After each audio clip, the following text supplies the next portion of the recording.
Good morning. Good morning. Today is Wednesday the 9th, and we're going to start with a daily reflection on the New Testament. Peace I leave with you, my peace I give unto you, not as the world giveth, give I unto you.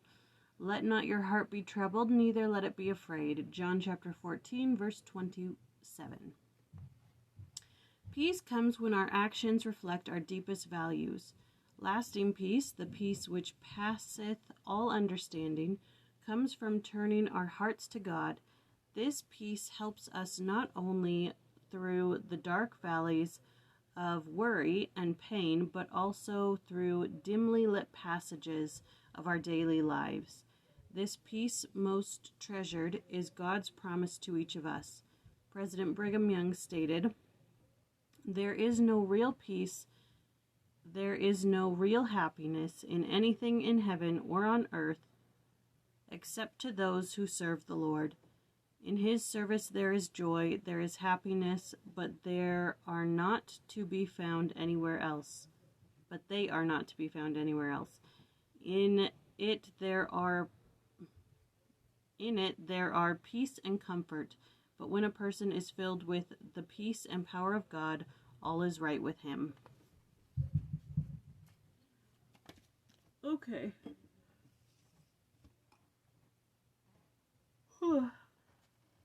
Today is Romans chapter 2, and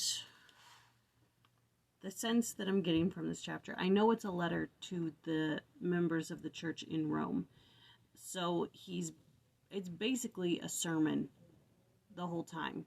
It's a general conference talk, so there's not going to be any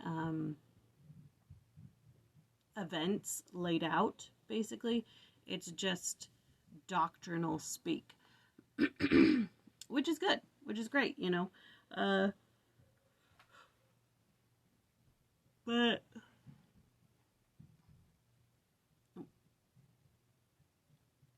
I'm concerned about the flow. What happens in here is he starts out with the bad, and then he goes into the good, and then he goes into the bad again, and then he goes into the good again. So he starts out by saying, "Therefore thou art inexcusable, O man, whosoever thou art that judgest." And then he goes into, "But after thy hardness and impenitent heart treasurest up unto thyself wrath against the day of wrath and revelation of the righteous judgment of God, who will render to every man according to his deeds. To them who by patient continuance in well-doing seek for glory and honor and immortality, eternal life." That's verse 7, which I picked for my personal statement. And I wrote, "I will be patient in well-doing." Patience is something I need to work on. Then he goes back into, "Thou therefore which teachest another, teachest thou not thyself? Thou that preachest a man should not steal, dost thou steal? Thou that sayest a man should commit adultery, dost thou commit adultery? Thou that abhorrest idols, dost thou commit sacrilege?" He goes on, and then by the end he's like, "But he is a Jew which is one inwardly, and circumcision is that of the heart, in the spirit and not in the letter, whose praise is not of men but of God." So it's a bit of a roller coaster, but the chapter heading says, "God will render to every person according to his or her deeds. Both Jew and Gentile will be judged by gospel law." So that's what happens in this chapter. There was a passage in there that was pretty hard. When he was talking about the circumcision, I was like, okay, and what? And then what? And I'm sorry, huh? Okay, there's quite a bit for chapter 2, so let's just dig right in from our verse by verse. I'm kind of glad I got this because it's been a lifesaver. Okay. For verses 1 through 16, this is a section on how God judges. For verse 6, deeds is a translation of the Greek word ergon. In the New Testament, this word is translated about 20 times as deeds, but more than 150 times as works. For verses 11 through 15, a modern prophet said of these verses, all men, all living souls, whether they have knowledge of gospel law or not, shall be judged by the law of the gospel. Specifically, he says, those who sin, having not the law, shall perish, meaning they will be condemned for disobedience to the law they never had. The fact is, they are damned through sin whether they had the gospel law or not. To show the justice of such a course, the apostle, having previously named the sins of sexual perversions, murder, fornication, and wickedness of every sort, now say that the Gentiles who have not had the law given them by revelation, nonetheless have the law written in their hearts, so that their minds and consciousness bear record that they should not violate the laws of God. This is another and quite an expressive way of saying that the Spirit of Christ is given to every man that he may know good from evil. Hence every man in and out of the church, whether he has the gospel law or not, is accountable for his deeds and will be judged by gospel standards. And that's from Bruce R. McConkie, Doctrinal New Testament Commentary. That's an interesting point to be made here, because it said a lot that those who never had the law will just be, taken up to the celestial kingdom. But if you really think that's a broad statement to be made, if somebody has never heard the law but they're a murderer, they're not going to the celestial kingdom. If they've never had the law, but it's the stipulation, if they had heard the law, they would have accepted it. I don't think that we as layman members should make any pronouncements as to who or who not is going to heaven, or which degree of glory they achieve, because they all are born with the light of Christ, which means in their hearts they have a moral compass, and that moral compass tells them what's right and wrong, and they know it. Okay. For verse 13, we are justified by hearing and by doing.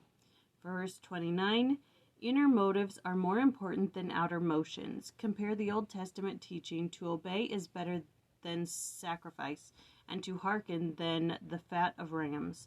And the modern day revelation, I, the Lord, require the heart of the children of men.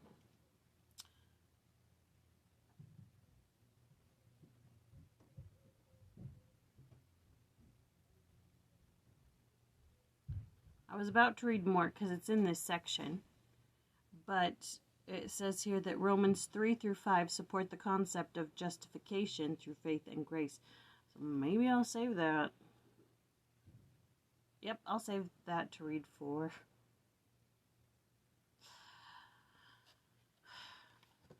the days when there's slim pickings. All right, that is all for today. You can hear it, my throat is a little scratchy. I hope I'm not getting sick. That would suck. I don't have time for this. It's like, well, it was like 60 degrees last night. It was so nice. All right. Today is the 9th. We've got 2 here. These 2 prayers are for King Charles I. One is written by Sir Philip Sidney, used by Charles I, and the other one is by Charles I. Which, now that we have King Charles, which number is he? The 3rd? Interesting. Okay. Malia would know. All-seeing light and eternal life of all things, look upon my misery with thine eye or mercy, and let thine infinite power vouchsafe to limit out some portion of deliverance unto me, as unto thee shall seem most convenient. But yet, O my God, I yield unto thy will, and joyfully embrace what sorrow thou wilt have me suffer. Only this much let me crave of thee. Let my craving, O Lord, be accepted of thee, since even that proceeds from thee. Let me crave even by the noblest title, which in my greatest affliction I may give myself, that I am thy creature, and by thy goodness, which is thyself, that thou wilt suffer some beam of thy majesty to shine into my mind, that it may still depend confidently on thee.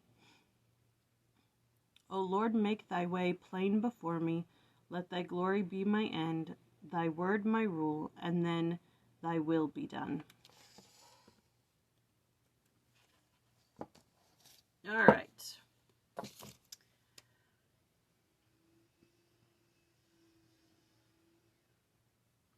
All right, so that's all for today.